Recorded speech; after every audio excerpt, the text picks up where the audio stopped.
All right, so hey, game changers out there. This is your girl, Coach Della Major, aka the game changer herself. And again, I am so excited to be with you on today to talk about today's topic. Had a little small technical difficulties coming on just a few minutes ago, but that's all right. We got it working. We are live and we are moving forward. And so, in today's topic, it's going to be really a two-part conversation that we're going to be having. We're going to be discussing the differences and doing a little bit comparison of self-worth versus self-confidence. A lot of time people try to connect those two together, but in actuality, they are totally different. And so I felt that it was necessary doing this transformation discipleship series, which is based off my book, which is called Discover, Decide, and Do, a Christian Woman Guide to Hope and Resilience. In this Resilient Living series, one of the chapters, which is actually chapter 2 of my book, I talk about not being a victim, but being a victor. And one of the sections that's in that particular chapter of my second book is dealing with self-worth. And where I'm talking about our circumstances do not dictate or determine or define, or better, I think that's a better word, define our self-worth. Even though our confidence sometimes is impacted by our situation, yet still it does not define our value. It does not define our self-worth. Everyone desires to be confident in whatever they do, whatever a task that they've been given. But yet still, how they see themselves, how they value themselves is not predicated on exactly what they do. And so I felt that it was necessary to really talk about our self-worth, talk about self-esteem, and really how this connects with you, not only as a woman of God, but then as a leader, how it is that you can have, how it impacts not only your outcome, but it impacts your journey of moving forward, of being resilient, but then also of being a victor and not being a victim. And so I think it's important first that we define self-worth. Sometimes it's another name we give it, which is self-esteem, and self-confidence, because it's really, really important to bring that distinction on the two. So when we talk about self-esteem, self-worth, what basically is defining our overall sense of value, our overall sense of, what makes us us, what makes you you, what makes us us. And when we talk about self-confidence, it's the belief in which our abilities to perform a specific task. You see, a lack of self-confidence comes in when we find that we have either some hindrances or some hiccups, either in our happiness and our success or our fulfillment. But yet still, how we see ourselves is equally important, because if you don't see beauty within your own self, then how can you be able to do anything and build up the confidence to carry out whatever assignment? So when we're talking about self-worth versus self-confidence, I want to just hit a little bit on, the difference between the two on this part today. And then tomorrow, I'm going to hit a little bit on our limiting beliefs and a little bit of those self-esteem issues that might, or self-doubt that might comes in that will hinder us from being able to be successful. So first thing first, oftentimes people interchange our self-worth and self-confidence as one thing, and it is not. I'm making a strong emphasis here because it's important for you to understand. You see, the main difference between self-esteem and self-worth is that self-esteem is a constant, while self-confidence fluctuates. How self-confidence fluctuates is based on our ability and our outcome of whatever task that we try to attain. Self-esteem is constant because when God said, "You are beautifully and wonderfully made," that means everything about you has value. You was uniquely created to be who you are. I know that prior to me owning my gray, I kept thinking that if I show my gray hair, oh my God, you know, what am I going to be? People going to look at me as I'm old. No, my worth is not defined in my hair.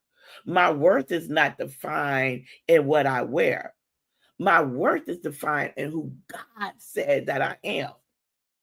I found that when he said that you are beautifully and wonderfully made, everything about me is unique. Everything about me is special. My value and my worth was already established even before I even existed on this earth. Why? It's because I am not only the beloved of God, but I was created in his image to make his name glorious. That's good. You see, when we foster a strong sense of self-worth, it helps us to become more confident in whatever area of our life. Because we know that our confidence really helps and improves all our overall well-being. So if I'm valued, see myself as someone of value, then whatever I do, I'm going to go in with that confidence, knowing that I can do whatever I'm setting my task out to do. So what am I saying? If I see myself as a boss, if I see myself as an overcomer, if I see myself as a thriver, and I be able to look at my own value and my own worth, then I'm going to create an atmosphere where I am overcoming. I'm going to create an atmosphere that I can do all things through Christ that strengthens me. I'm going to create an atmosphere that I have it within inside of myself to accomplish whatever goal that I set out. That's the reason why we say our self-worth, our self-esteem helps us be more confident in the areas that we're in. Okay?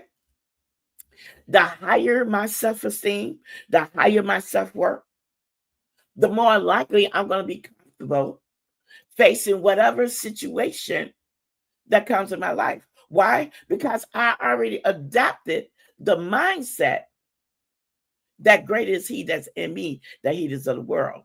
I've already adopted the mindset that I can do it. I've already adopted the mindset that I have whatever I need on the inside of me to accomplish whatever my task might be. One of the good things about identifying with self-worth is it gives you a strong sense of understanding that when changes occurs in your life,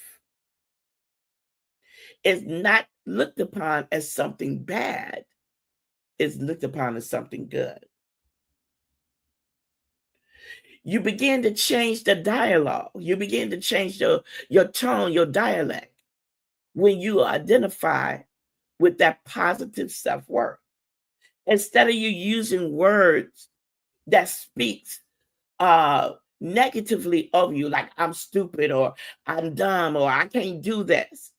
Because oftentimes we don't realize that the words that we say also have the impact on our value of our self-worth. But if I'm speaking the affirmation that I am a game changer, that I am an overcomer, that I can do all things, that I have beauty instead of ashes, then that's what's going to build up my self-confidence to accomplish my goal. Subconsciously, a lot of times our worth value is predicated sometimes on what other people say.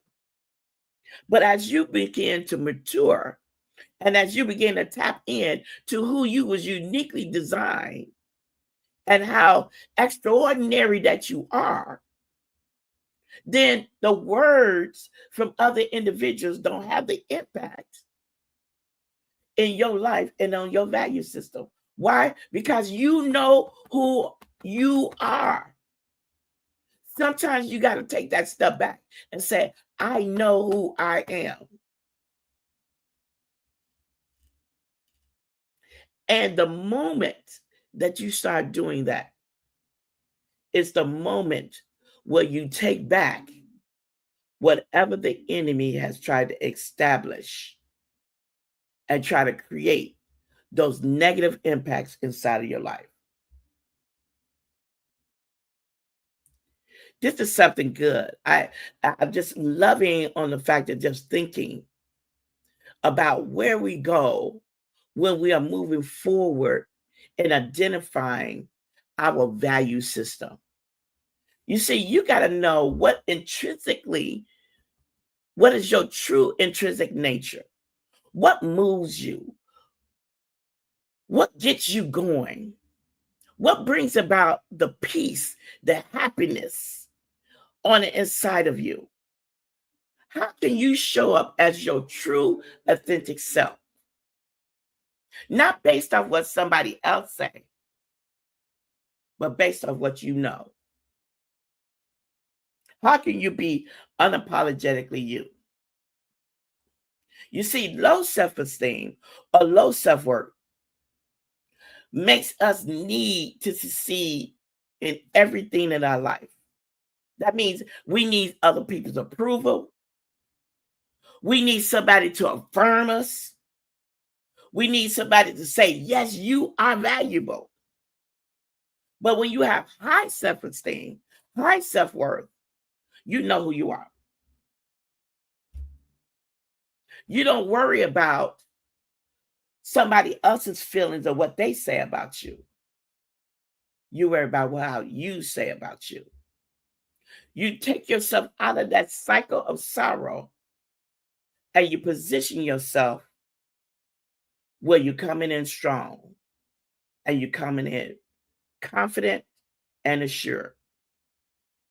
You see, as your confidence is built up, then your self-esteem grows and it becomes part of your DNA or who you are. Sometimes some people look at your self-confidence as arrogance. I don't look at it as arrogance. I look at I know my value and I know my worth. And when you know your value and you know your worth, then you begin to operate in a victor mindset and not a victim mindset. So today's session is going to be short because it's a two-part, and I really want to hit home on a couple of things before I actually leave today.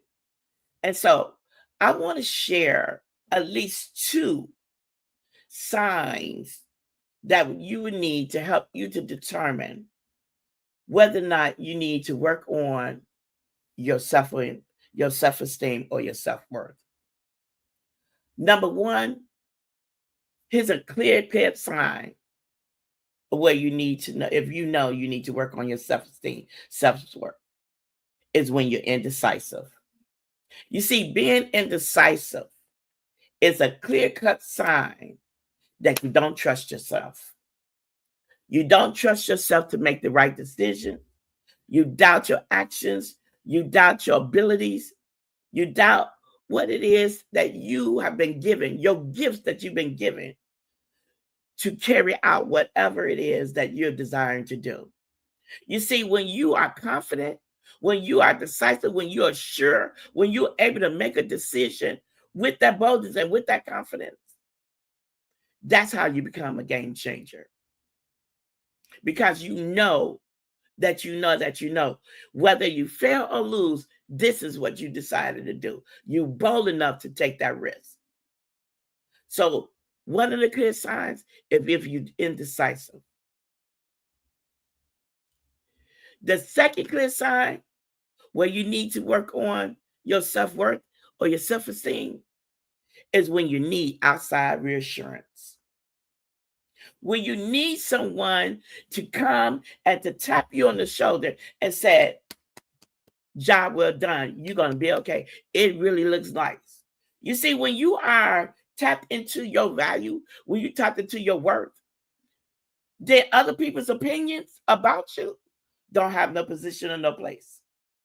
You're not swayed by them, what they say. You're not swayed by the words that they use. You don't be like a double-minded man, unstable. You firm, you assured, and you yourself is confident in your abilities to achieve whatever goal that you set for. Not only are you confident in it, but you move forward in it. A third I'm going to give you, and then I'm going to end on this one and pick this up on tomorrow. You're hesitant to speak up. You're so reluctant to allow your voice and your opinion to be the center focus. Because when you're talking about something for you, there's only one person that can make that change. That's you. My motto has always been a change bringer change. It's only one Della, only one Coach Della that's out here. And I myself know me well enough. Yesterday I told you in the steps, you got to know yourself. When you know yourself, then you can speak up for yourself. You're not easily swayed by other people's thoughts or opinions. You're not easily just taken off your track. You're easily able to go forth in power. You have the confidence to be able to say yes or to say no, because no is the sentence. When you are hesitant to speak up, then you are unsure that your opinion matters. You're unsure that your thoughts, your ideas have value. You tell yourself that other people are more interested, their ideas are more interested than yours. You might even open the door for fear. Yeah, we're going to hit on faith over fear tomorrow. But fear is a factor. And that fear holds you back. That fear says, what are they going to think of me? That fear says, man, surely nobody liked me. That fear says you so keep you in the position of always looking at being disliked. So let me give you those three things again. These are the three specifically signs where you know that you need to work on your self-worth. You're indecisive, you need reassurance from outside, and you're hesitant to speak up. Tomorrow, we're going to talk about those limiting beliefs. And then I'm going to give you some steps and some tools on how it is to kill those limiting beliefs, to cast down self-doubt, and ultimately kill that inner critic that would try to tell you you're not valuable. Because oftentimes it starts from the inside, not on the outside. So with that being said, game changers, it's time for us to be able to take back everything what the enemy had tried to steal. This whole week has been on and centered around mindset shifts. So on today's, this is part 1, dealing with self-worth versus self-confidence. Tomorrow, we're going to tap into limited belief and self-doubt, because it's important that we tie all of this together so that we can share the tools that's necessary so that we can be able to move forward and possess all that God has given unto us. So if you have not already done so, definitely I ask that you follow me on all of my social media platforms. Definitely here on Facebook at Coach Delamay Major. If you have not already done so, follow me on my Instagram page at Coach Della Major. And then also on my YouTube channel, where you click on the subscribe button to hit that notification bell. And Reclaim and Live with Coach Della Major, where you get access to not only my podcast, but then also you get access to my lively blog episodes that goes out each and every week. So I hope that you was excited about today's topic, because I definitely want you to come back tomorrow when I put a little bit more meat to the bone in dealing with part 2 of self-worth versus self-confidence. With that being said, game changers, thank you for joining me today, and I look forward to seeing you soon. God bless.